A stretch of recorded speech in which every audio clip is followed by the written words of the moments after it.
வணக்கம், good morning. சிரேன்மேன். இனிய காலை வணக்கம். இன்றைய வானிலை நிகழ்வு பார்க்கறதுக்கு முன்னாடி என் தனிப்பட்ட வானிலை அனுமானம், அஃபிஷியல் ஃபோர்காஸ்ட், இந்திய வானிலை ஆராய்ச்சி மையம் மற்றும் அரசின் சார் அறிவுரைகளை பின்பற்றுங்கள். நம்ம சேனல் இதோட நீங்கள் சப்ஸ்கிரைப் பண்ணலன்னா சப்ஸ்கிரைப் பண்ணிவிட்டு பக்கத்தில் இருக்க பில்லை கந்துட்டு ஆல் நோட்டிஃபிகேஷன் எனேபிள் பண்ணிக்கோங்க. மறக்காமல் வீடியோவுக்கு லைக் பண்ணிவிட்டு ஷேர் பண்ணிடுங்க. மீண்டும் உண்மையான தகவல்கள் தொடர்ந்து உங்களுக்கு பெற நம்ம சேனலை சப்ஸ்கிரைப் பண்ணிடுங்க. இன்றைய வானிலை அனுமானம் 16 செப்டம்பர் 2025 உங்களுக்காக. இன்றைய வானிலை அனுமானத்தில் மிக முக்கியமாக நம்ம கவனிக்க வேண்டிய விஷயங்கள் என்னென்ன அப்படின்னா, மத்திய இந்திய பகுதிகளில் இருந்த அந்த குறைந்த காற்றழுத்த தாழ்வு பகுதியானது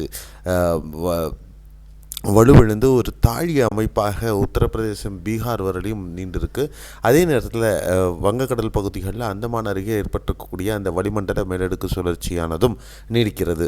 இந்த இரண்டு அமைப்புகளுக்கும் இடைப்பட்ட இதில் காற்றின் குவிதல் தென்னிந்திய பகுதிகளில் பரவலாக காணப்படுவதனால இன்று தென்னிந்திய பகுதிகளில் பரவலாக கனமழை பதிவாக வாய்ப்பு. தென்னிந்தியாவில் எந்தெந்த ஊர்? தமிழ்நாடு, கேரளா, கர்நாடகா, ஆந்திரா மற்றும் தெலுங்கானா பகுதிகள் மற்றும் விதர்பா, மத்திய பிரதேசத்தின் மகாராஷ்டிராவின் உட்புற பகுதிகள் விதர்பா மற்றும் மத்திய பிரதேசம், உத்தரப்பிரதேஷ், பீகார், வெஸ்ட் பெங்கால், ஒடிசா, இந்த பகுதிகளெலாம் அதுக்கப்புறம் வடகிழக்கு அசாம் பகுதிகளிலும் ஒரு வளிமண்டல மேலடுக்கு சுழற்சி நீடிப்பதனால அந்த பகுதிகளுக்கும் பலத்த மழைக்கான வாய்ப்புகள் இருக்கிறது. இதுதான் இன்றைய வானிலை அமைப்பு நம்ம மிக முக்கியமாக கவனிக்கணும். அடுத்து இன்னொன்று, இந்த அந்தமான் கடல் பகுதியில் இருக்கிறது மெதுவாக நகர்ந்து மத்திய ஆந்திர பகுதிகளுக்குள் வரும் பொழுது இந்த இடைப்பட்ட நாட்கள் ஒரு 4 நாட்கள் நடைபெறும். இந்த அமைப்பு நகரும் பொழுது ஈஸ்ட் வெஸ்ட் ஷியர் ஜோன் அப்படின்னு சொல்லக்கூடிய அமைப்பு, அதாவது கிழக்கிலிருந்து மீண்டும் ஒரு பருவமழை, புது அச்சாணி ஐடி சீசன் சொல்கிற வெப்ப குவிதல் பகுதி மீண்டும் ஒரு புதுசாக ஒரு பகுதியை ஏற்படுத்தும். அந்த ஈஸ்ட் வெஸ்ட் ஷியர் ஜோன்ன்ற அமைப்பை ஏற்படுத்தி வரும். அந்த அமைப்பை மைசோ அப்படின்னு சொல்லுவாங்க, மான்சூன் இன்ட்ரா சீசனல் ஆஸ்லேஷன் அப்படின்னு சொல்லுவாங்க. அந்த அமைப்பு முழுதுமாக புதுசாக ஃபார்ம் ஆகி நகரம் அப்படிங்கிறதுனால அந்த டைமில் தமிழகத்தில் கனமழைக்கான வாய்ப்புகள் இருக்கும். அடுத்த ஒரு வாரம், நான் நேற்று வீடியோவில் சொன்ன மாதிரி அடுத்த ஒரு வாரத்திலிருந்து 10 நாட்கள் தமிழகத்தில் பரவலாக மழை இருப்பதற்கான வாய்ப்புகள் இருக்குது. இன்றைக்கி மிஸ் ஆனால் நாளைக்கு அந்த உங்கள் பகுதிகளுக்குள்ளே மழை வரத்துக்கான வாய்ப்புகள் இருக்குது அப்படிங்கிறது தான் இந்த வானிலை அமைப்பில் மிக முக்கியமாக நம்ம கவனிக்கணும். அடுத்த 24 மணி நேரத்திற்கு கேரளாவில் பொறுத்தவரையிலும் பரவலாக மிதமானது முதல் கனமழை பதிவாகும் நேற்று மாதிரியே. அதே மாதிரி கர்நாடகாவிலையும் பார்த்திங்கன்னா இன்றைக்கி வைட் ஸ்ப்ரெட்டாக கனமழை முதல் மிக கனமழை.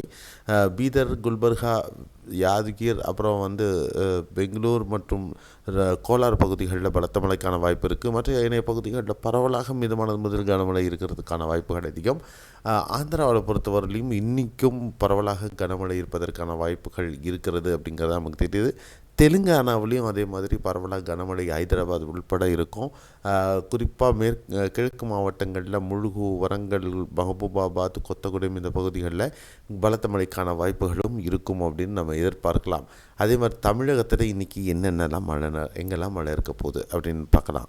ஸோ தென் தமிழகத்தில் விருதுநகர், தென்காசி, தூத்துக்குடி, திருநெல்வேலி, கன்னியாகுமரி, ராமநாதபுரம் இங்கே பரவலாக மேகமூட்டத்துடன் இந்த லேசான மழை முதல் மிதமான மழை இருக்கும். விருதுநகரில் ஒரு சில பகுதிகளில் மிதமானது முதல் கனமழைக்கு எதிர்பார்க்கலாம். தேனி, திண்டுக்கல், மதுரை, சிவகங்கை, புதுக்கோட்டை, நேற்று மதுரை இன்றைக்கும் பரவலாக கனமழையை நம்ம எதிர்பார்க்கலாம். பகல் நேர வெப்பநிலை 36லேருந்து 38 தொடர்வதற்கு வாய்ப்புகள் இருக்கும்.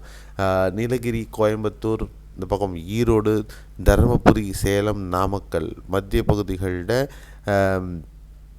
பெரம்பலூர், இந்த பக்கம் டெல்டா மாவட்டங்களில் கடலூர், அரியலூர், மயிலாடுதுறை, நாகை, காரைக்கால், தஞ்சை, திருவாரூர், நாகை மாவட்டங்கள்லேயும் பரவலாக இடியுடன் கூடிய மிதமானது முதல் கனமழை பதிவாக வாய்ப்பு இருக்கிறது. குறிப்பாக கிருஷ்ணகிரி, திருப்பத்தூர், வேலூர், தருமபுரி உள்பட மிதமானது முதல் கனமழை, சில பகுதிகளில் பலத்த மழைக்கும் வாய்ப்புகள் இருக்கும் அப்படின்னு நம்ம எதிர்பார்க்கலாம்.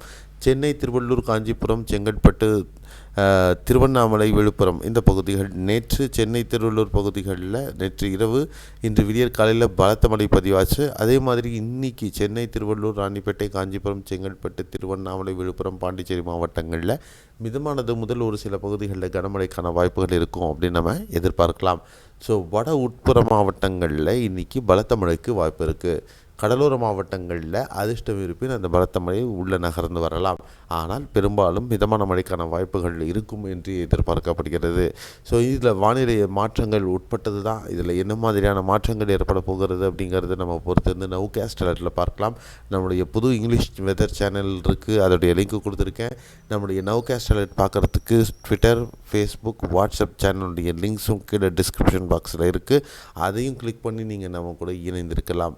மீண்டும் அடுத்த காணொலியில் நம்ம சந்திக்கிறதுக்குள்ளே இந்த வீடியோவுக்கு லைக் பண்ணிவிட்டு சப்ஸ்கிரைப் பண்ணிவிட்டு பக்கத்தில் இருக்கிற பெல் ஐக்கான் தொட்டு ஆல் நோட்டிஃபிகேஷன் எனேபிள் பண்ணிக்கோங்க. நன்றி, வணக்கம், bye bye, see you, have a nice day.